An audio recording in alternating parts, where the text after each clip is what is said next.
Election officials in York County say there will be no change to how mail-in ballots are received or processed this November, despite a recent ruling from the U.S. Supreme Court.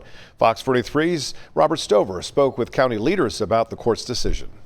President Trump's executive order to restrict mail-in ballots is once again moving forward after a Supreme Court decision earlier this week. Despite the ruling, York County election officials say nothing has changed here. We're working with our solicitor's office and the Department of State to kind of navigate what's next, but from our perspective, it's business as usual. Trump signed the order in March, although it stalled when more than 20 states sued. Chad Baker, with the Democratic Party of York County, expressed disapproval with the Supreme Court. It's disappointing that the Supreme Court made the decision that they did, but we also know this isn't the final piece to this. There's actually still quite a few injunctions that are being brought forward. Governor Josh Shapiro announced on social media he is suing the Trump administration, calling the executive order unconstitutional. If implemented, a federal list of voters eligible for mail-in ballots would be created, and the Postal Service would have to deliver ballots to those voters only. One of our biggest concerns is obviously that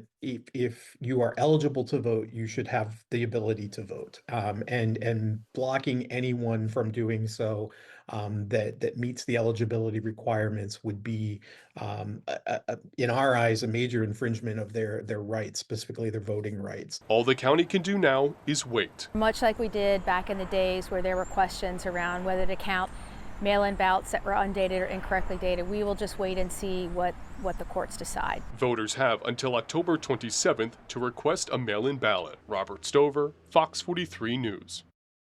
And Fox 43 did reach out to the York GOP by phone and email for comment about the court's ruling. So far, we have not heard back.